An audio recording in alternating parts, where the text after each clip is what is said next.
ನೀವು ಮನೆ ಕಟ್ತಾ ಇರ್ತೀರಿ, ಸಿಮೆಂಟ್ ತರಕ್ಕೆ ಅಂತ ಸಿಮೆಂಟ್ ಅಂಗಡಿ ಹೋಗಿರ್ತೀರಿ. ಆದ್ರೆ ಅವ್ನು ಫುಲ್ ಕನ್ಫ್ಯೂಷನ್ ಮಾಡ್ತಾನೆ ನಿಮ್ಗೆ. 53 ಗ್ರೇಡ್ ಕೊಡ್ಲಾ, 43 ಗ್ರೇಡ್ ಕೊಡ್ಲಾ, OPC ಕೊಡ್ಲಾ, PPC ಕೊಡ್ಲಾ, ಈ ಬ್ರ್ಯಾಂಡ್ ಕೊಡ್ಲಾ, ಆ ಬ್ರ್ಯಾಂಡ್ ಕೊಡ್ಲಾ ಅಂತ. ಆದ್ರೆ ನಿಮ್ಗೆ ಟೋಟಲಿ ಕನ್ಫ್ಯೂಷನ್ ಆಗೋದೇನ್ ಗೊತ್ತಾ? ಯಾವ ಸಿಮೆಂಟ್ ಎಲ್ಲಿ ಯೂಸ್ ಮಾಡೋದು ಅನ್ನೋದೇ ಟೋಟಲಿ ಕನ್ಫ್ಯೂಷನ್ಸ್ ಇರುತ್ತೆ. ಹಾಯ್ ಎಲ್ರಿಗೂ ನಮಸ್ಕಾರ, ನಾನ್ ನಿಮ್ಮ ಸ್ಟ್ರಕ್ಚರ್ ಇಂಜಿನಿಯರ್ ನವೀನ್ ಕೂಡ ಮಾತಾಡ್ತಿರೋದು. ವೆರಿ ಸಿಂಪಲ್, ಸಿಮೆಂಟ್ಗೆ ಪ್ರತಿಯೊಂದು ಗ್ರೇಡ್ ಇರುತ್ತೆ. 53 ಗ್ರೇಡ್, 43 ಗ್ರೇಡ್, OPC, PPC ಅಂತ ಹೇಳಿ. So as my knowledge as A structure engineer ನಾನು ಹೇಳೋದಾದ್ರೆ ನಿಮ್ಗೆ 53 ಗ್ರೇಡ್ ನ ಎಲ್ಲೆಲ್ಲಿ ಕಾಂಕ್ರೀಟ್ ಕೆಲಸ ಮಾಡ್ತೀರಿ ಅಲ್ಲಿ ಯೂಸ್ ಮಾಡಿ.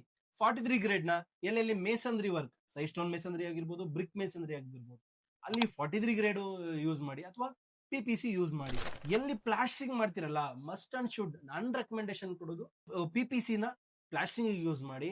ಸೊ ಏನಪ್ಪಾ ಇದು 53 ಗ್ರೇಡು, 43 ಗ್ರೇಡು, PPC ಅಂತ ಎಲ್ಲ ಅನ್ಕೊಂಡಿದ್ದೀರಾ?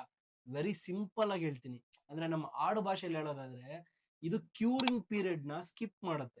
53 ಗ್ರೇಡ್ ಆದ್ರೆ ಫಾಸ್ಟ್ ಕ್ಯೂರಿಂಗ್, 43 ಗ್ರೇಡ್ ಆದ್ರೆ ಸ್ವಲ್ಪ ಕಡಿಮೆ ಕ್ಯೂರಿಂಗ್. ಅದೇ PPC ಆದ್ರೆ ಇನ್ ಸ್ವಲ್ಪ ಆರಾಮಾಗಿ ಕ್ಯೂರಿಂಗ್ ಆಗುತ್ತೆ, ಆರಾಮಾಗಿ ಸೆಟ್ ಆಗುತ್ತೆ. ಸೊ ನಿಮ್ ಬಿಲ್ಡಿಂಗು ಬ್ಯೂಟಿಫುಲ್ ಆಗಿರುತ್ತೆ. ಇದೇ ತರ ಹೆಚ್ಚಿನ ವಿಡಿಯೋಸ್ಗೆ ನಮ್ಮ ಪೇಜ್ ನ ಫಾಲೋ ಮಾಡಿ. Thank you so much.